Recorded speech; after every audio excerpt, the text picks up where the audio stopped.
മിഷു സീരീസിലെ ആദ്യത്തെ ഡിഷാണ് കേട്ടോ ഇന്ന്. സദ്യ സ്പെഷ്യൽ നല്ല ലൂസ് സാമ്പാർ. നമ്മൾ സദ്യയിലൊക്കെ കിട്ടുന്ന സാമ്പാർ ഒരിക്കലും പിന്നെ നമ്മൾ വീട്ടിലുണ്ടാക്കുന്ന സമയത്ത് ആ ഒരു ടേസ്റ്റിൽ നമുക്ക് കിട്ടാറില്ല അല്ലേ. അപ്പോൾ എങ്ങനെയാണ് ആ ഒരു സദ്യ സാമ്പാർ നമുക്ക് ഈസി ആയിട്ട് വീട്ടിലുണ്ടാക്കണമെന്ന് നോക്കിയിട്ട് വരാം. അതിന് വേണ്ടിയിട്ട് ഞാൻ 1/2 കപ്പ് പരിപ്പ് നന്നായി കഴുകി വൃത്തിയാക്കിയതിന് ശേഷം ഒരു കുക്കറിലിട്ടിട്ടുണ്ട്. പിന്നെ അത് മുങ്ങിയടക്കാൻ ആവശ്യത്തിന് വെള്ളം ഒഴിച്ചിട്ട് നമുക്കിത് നന്നായിട്ടൊന്ന് വേവിച്ചെടുക്കാം കേട്ടോ. ആ ഒരു ടൈം കൊണ്ട് ഒരു വലിയ നാരങ്ങ വലുപ്പത്തിലുള്ള പുളി ഞാൻ വെള്ളത്തിലിട്ട് പിഴിയാൻ വേണ്ടി ഇട്ട് കൊടുത്തിട്ട് കേട്ടോ. ഇത് ചൂടുവെള്ളം എന്നല്ല, പച്ചവെള്ളം തന്നെ. നിങ്ങൾക്ക് പെട്ടെന്ന് തന്നെ പിഴിഞ്ഞെടുക്കണമെങ്കിൽ കുറച്ച് ചൂടുവെള്ളം ഒഴിച്ചു കൊടുക്കാം.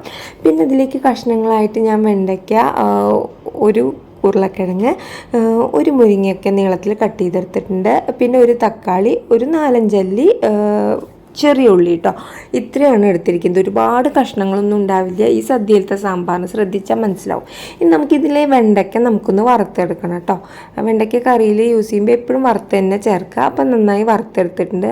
ആ ഒരു ടൈം കൊണ്ട് നമ്മുടെ പരിപ്പ് നന്നായി തന്നെ വെന്ത് കിട്ടിയിട്ടുണ്ട്. ആ ഒരു വെന്ത പരിപ്പിലോട്ട് നമ്മുടെ കഷ്ണങ്ങൾ ചേർത്ത് കൊടുക്കാം.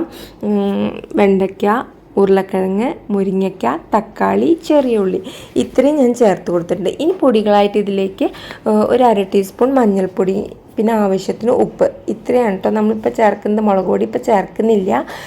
ഇനി ഇതിലേക്ക് മുങ്ങി കിടക്കാൻ ആവശ്യത്തിന് വെള്ളം കൂടി ഒഴിച്ചിട്ട് നമുക്കിത് വേവിച്ചെടുക്കാം. കുക്കറിൽ വിസിൽ അടച്ച് വെക്കണ്ട, മീൻസ് ജസ്റ്റ് ഒന്ന് അടച്ച് വെച്ചാൽ മതി, വിസിൽ വരുത്തണ്ട കേട്ടോ. കാരണം എല്ലാം പെട്ടെന്ന് തന്നെ വേവുന്ന എന്താ പറയുക കഷ്ണങ്ങളാണ് നമ്മൾ ചേർക്കുന്നത്. അതുകൊണ്ട് വിസിൽ വെച്ച് കഴിഞ്ഞാൽ ഇതെല്ലാം കുഴഞ്ഞു പോവും. അപ്പോൾ ജസ്റ്റ് നമ്മൾ അടച്ച് വെച്ചിട്ട് നമുക്കൊന്ന് വേവിച്ചെടുക്കാം. ഇടയ്ക്കൊന്ന് തുറന്ന് ഇളക്കി കൊടുത്താൽ മതി കേട്ടോ. പരിപ്പുള്ളതായതുകൊണ്ട് ചിലപ്പോൾ കട്ടി കൂടാൻ ചാൻസ് ഉണ്ട്. അടി പിടിക്കാതിരിക്കാൻ വേണ്ടി ഇടയ്ക്കൊന്ന് ഇളക്കി കൊടുക്കാം. പിന്നെ ഇതിൽ അത്യാവശ്യം വെള്ളം ഒഴിച്ച് തന്നെ നമുക്ക് വേവിക്കാം കേട്ടോ. വെള്ളം കൂടുന്നുള്ളൊരു പ്രശ്നം വേണ്ട, കാരണം ഇത് ലൂസായിട്ടിരിക്കണ ഒരു സാമ്പാറാണ്. ഓക്കെ, അപ്പോൾ അതവിടെ ഇരിക്കട്ടെ. ആ ഒരു ടൈം കൊണ്ട് പെട്ടെന്ന് തന്നെ നമുക്ക് നാളികേരം ചിരകിയെടുക്കാം. ഞാനൊരു അരമുറി നാളികേരത്തിൻ്റെ പകുതി നാളികേരം ചിരകിയെടുത്തിട്ടുണ്ട്. പിന്നെ 2-3 ഇതൾ കറിവേപ്പിൻ്റെ ഇല, ഒരു 2-3 അല്ലി ചെറിയ ഉള്ളി, അത്രയും എടുത്തിട്ടുണ്ട് കേട്ടോ. പിന്നെ ഞാൻ ഇതിലേക്ക് മല്ലി, മുളകൊക്കെ മുഴുവനായിട്ടുള്ളതാണ് ചേർക്കുന്നത്. എപ്പോഴും സാമ്പാറിന് അങ്ങനെ ചേർക്കുമ്പോഴാണ് ടേസ്റ്റ് കേട്ടോ. അപ്പോൾ സദ്യ സാമ്പാറൊക്കെ ശ്രദ്ധിച്ചാൽ അറിയാം, മല്ലി പൊടിയും മുളക് പൊടിയല്ല, ഇങ്ങനെ മുഴുവനായിട്ടുള്ള മല്ലി മുളകാണ് ചേർക്കുക. അപ്പോൾ എരിവിന് ആവശ്യത്തിന് മുളകെടുക്കുക. ഞാനൊരു 8-10 വറ്റൽമുളക് എടുത്തിട്ടുണ്ട്. പിന്നെ അതുപോലെ തന്നെ മല്ലി എന്ന് പറഞ്ഞാൽ മുഴുവൻ മല്ലി ഞാനൊരു 2 ടേബിൾ സ്പൂണാണ് എടുത്തിരിക്കുന്നത് കേട്ടോ. ഇനി നിങ്ങളുടെ കയ്യിൽ പൊടിയാണെങ്കിൽ അതിനനുസരിച്ച് ചേർക്കുക. മല്ലി മുഴുവനായിട്ടുള്ള മല്ലി ഉണ്ടെങ്കിൽ അത് തന്നെ യൂസ് ചെയ്യുക. ഇപ്പോൾ കണ്ടില്ലേ, മല്ലിയും മുളകും ഒരു ലോ ടു മീഡിയം ഫ്ലെയിമിലിട്ടിട്ട് നന്നായി തന്നെ മൂപ്പിച്ചെടുത്തിട്ടുണ്ട്. ഇനി ചീഞ്ചട്ടിയിലോട്ട് 1 ടീസ്പൂൺ എണ്ണ ഒഴിച്ചു കൊടുത്തിട്ടുണ്ട്. വെളിച്ചെണ്ണ തന്നെ ഒഴിക്കുക. അതിലേക്ക് ഞാനൊരു 1/4 ടീസ്പൂൺ ഉലുവ ചേർത്ത് കൊടുത്തിട്ടുണ്ട്. ഉലുവ നന്നായി ഒന്ന് മൂപ്പിച്ചെടുക്കാം. നിങ്ങളുടെ അതിൽ വറുത്ത ഉലുവാപ്പൊടി ഉണ്ടെങ്കിൽ അത് ചേർത്താലും മതി. ഞാനിപ്പോൾ മുഴുവൻ ഉലുവയാണ് ചേർക്കുന്നത്. നമുക്കത് പൊടിച്ചെടുക്കാം കേട്ടോ. ഇനി അതേ ചീഞ്ചട്ടിയിലോട്ട് നമ്മൾ ചിരകി വെച്ചിരിക്കുന്ന നാളികേരം, കരിവേപ്പിൻ്റെ ഇലയും ചെറിയ ഉള്ളിയും കൂടി ചേർത്ത് കൊടുക്കുന്നുണ്ട്. അതും കൂടി ചേർത്തിട്ട് നല്ലൊരു ഗോൾഡൻ ബ്രൗൺ കളറാവുന്നത് വരെ ഒരു മീഡിയം ഫ്ലെയിമിലിട്ട് നമുക്ക് വറുത്തെടുക്കാം. അത് ഏതാണ്ട് വരണ്ട് വരുന്ന സമയത്ത് അതിലേക്ക് ഞാനൊരു 1/2 ടീസ്പൂണോളം കായത്തിൻ്റെ പൊടി കേട്ടോ. കായ ആ ഒരു മണത്തിനനുസരിച്ച് കൂട്ടിയും കുറച്ചൊക്കെ ചേർക്കുക.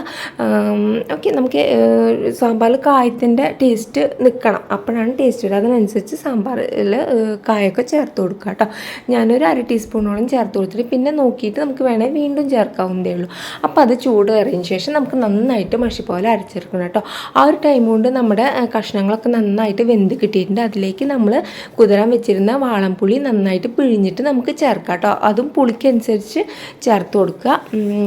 കണ്ടില്ലേ, നാളികേരം ചൂടാറിയിട്ടുണ്ട്. നമുക്കതൊരു മിക്സിയുടെ ജാറിലേക്ക് ഇട്ടിട്ട് നന്നായിട്ട് മഷി പോലെ അരച്ചെടുക്കുക. ആദ്യം ഒന്ന് ചതച്ചെടുത്തതിന് ശേഷം ആവശ്യത്തിന് വെള്ളം ചേർത്ത് അരച്ചെടുക്കുക കേട്ടോ. കണ്ടില്ലേ, അപ്പോഴേക്കും പുളിവെള്ളമൊക്കെ ഒഴിച്ചിട്ട് നമ്മൾ സാമ്പാറിൽ അതിൻ്റെ ഒരു പച്ചമണമൊക്കെ മാറി വന്നിട്ടുണ്ട്. ആ ഒരു ടൈമിൽ നമ്മൾ അരച്ച് വെച്ചിരിക്കുന്ന നമ്മുടെ നാളികേരത്തിൻ്റെ മിക്സ് അതിലേക്ക് ചേർത്ത് കൊടുക്കാം. പിന്നെ മിക്സിയുടെ ജാറിലോട്ട് വെള്ളം ചേർത്തിട്ട് ആ നാളികേരത്തിൻ്റെ അരപ്പ് മുഴുവനായിട്ട് നമുക്കതിലേക്ക് ചേർത്ത് കൊടുക്കാം കേട്ടോ. ഇനി ഇതിലേക്ക് വെള്ളം ഒഴിച്ച് കൊടുക്കേണ്ടി വരും, കാരണം ഇതൊരുപാട് തിക്നെസ് ആയിട്ടല്ല നമുക്ക് വേണ്ടത്, അത്യാവശ്യം ലൂസായിട്ടാണ് ഈ ഒരു സദ്യ സാമ്പാർ കിട്ടേണ്ടത് കേട്ടോ. അപ്പോൾ അതിനനുസരിച്ച് അതിലേക്ക് വെള്ളം ഒഴിച്ച് കൊടുക്കുക. കണ്ടില്ലേ, ഞാൻ ലേശം കൂടി വെള്ളം ഒഴിച്ച് കൊടുക്കുന്നുണ്ട്. അപ്പോഴാണ് അതിൻ്റെ ഒരു കറക്റ്റ് കൺസിസ്റ്റൻസി കണ്ടില്ലേ, അതിൻ്റെ ഒരു ലൂസ് കണ്ടില്ലേ, ഈ ഒരു ലെവലിലാണ് നമുക്ക് കിട്ടേണ്ടത്. ഞാൻ അതിലേക്ക് കുറച്ചും കൂടി കരിവേപ്പിൻ്റെ ഇല ചേർത്ത് കൊടുക്കുന്നു കേട്ടോ. ഇനി ഒരു 2 മിനിറ്റോളം കൂടി നമുക്ക് തിളപ്പിച്ചിട്ട് അതിൻ്റെ ആ ഒരു അരപ്പിൻ്റെയൊക്കെ ഒരു പച്ചമണം മാറി വരട്ടെ. കണ്ടില്ലേ, ഇപ്പോൾ ഏകദേശം 2 മിനിറ്റ് ആയിട്ടുണ്ട്. അപ്പോഴത്തേനും നമ്മുടെ അരപ്പൊക്കെ നന്നായിട്ട് പച്ചമണമൊക്കെ മാറിയിട്ട് റെഡിയായി കിട്ടിയിട്ടുണ്ട്. ഈ ഒരു കൺസിസ്റ്റൻസിയാണ് ഇപ്പോൾ നമ്മുടെ സാമ്പാറിനുള്ളത് കേട്ടോ. അപ്പോൾ അത്രയും തന്നെ മതിയാവും. ഞാൻ ഫ്ലെയിം ഓഫ് ചെയ്തിട്ടുണ്ട്.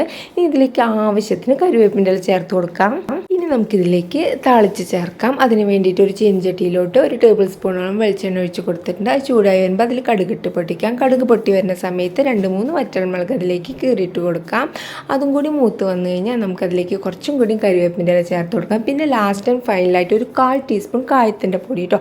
ഇതുണ്ടെങ്കിൽ തീർച്ചയായിട്ടും ചേർത്ത് കൊടുക്കുക. ഇതാണ് ആ ഒരു സാമ്പാറിൻ്റെ ഒരു ഹൈലൈറ്റ് കേട്ടോ. നല്ലൊരു മണമാണ് ഈ ഒരു ടൈമിൽ നമ്മൾ കായം ചേർത്ത് കൊടുക്കുമ്പോൾ കേട്ടോ. അപ്പോൾ അതുണ്ടെങ്കിൽ തീർച്ചയായിട്ടും ചേർത്ത് കൊടുക്കുക. ഇനി നമുക്കത് നമ്മൾ സാമ്പാറിലോട്ട് ഒഴിച്ച് കൊടുക്കാം. അപ്പോൾ അത്രയേ ഉള്ളൂ, ടേസ്റ്റി ആയിട്ടുള്ള നമ്മുടെ സാമ്പാർ റെഡി. ഇനി ഇത് ഉടനെ തന്നെ ഇളക്കണ്ട, നമുക്കിതൊന്ന് അടച്ച് വെക്കാം കേട്ടോ. ഒരു 10-15 മിനിറ്റിന് ശേഷം അത് ഓപ്പൺ ചെയ്തതിന് ശേഷം നമുക്ക് നന്നായിട്ട് അതൊന്ന് ഇളക്കി കൊടുക്കാം. ഇനി നമുക്കിത് യൂസ് ചെയ്യാവുന്നതല്ലോ. കണ്ടില്ലേ, ഈ ഒരു കൺസിസ്റ്റൻസിയിലാണ് ഇപ്പം നമ്മുടെ സാമ്പാറുള്ളത് കേട്ടോ. ഇങ്ങനെയാണ് ഇത് വേണ്ടത്. സദ്യയിലത്തെ സാമ്പാർ എന്നൊക്കെ പറഞ്ഞാൽ ലൂസായിട്ട് വളരെ കുറവ് കഷ്ണങ്ങളായിട്ടാണ് കിട്ടുക കേട്ടോ. അപ്പോൾ ആ ഒരു ടേസ്റ്റ് കിട്ടണമെങ്കിൽ ഈ ഒരു രീതിയിൽ തയ്യാറാക്കി നോക്കുക. വറുത്തരച്ച് നല്ല നാടൻ സദ്യ സാമ്പാർ കേട്ടോ. അപ്പോൾ ഈ ഒരു വിഷുക്കാലത്ത് തീർച്ചയായിട്ടും ഈ ഒരു റെസിപ്പി എല്ലാവരും ട്രൈ ചെയ്ത് നോക്കുക. അപ്പോൾ ഇനി ഇവിടുന്ന് അങ്ങോട്ട് നമ്മൾ വിഷു സീരീസാണ് തുടങ്ങുന്നത് കേട്ടോ. ഇത് ഫസ്റ്റ് റെസിപ്പിയാണ്. അപ്പോൾ വിഷു കഴിയുന്നത് വരെ ഇനി സദ്യ സ്പെഷ്യൽ ഐറ്റംസ് ആയിരിക്കും കേട്ടോ. അപ്പോൾ തീർച്ചയായിട്ടും എല്ലാവരും നമ്മുടെ എല്ലാ വീഡിയോസും കണ്ട് സപ്പോർട്ട് ചെയ്യുക. അപ്പോൾ വീണ്ടും ഒരു അടിപൊളി റെസിപ്പി ആയിട്ട് കാണുന്നത് വരെ bye bye. Thanks for watching.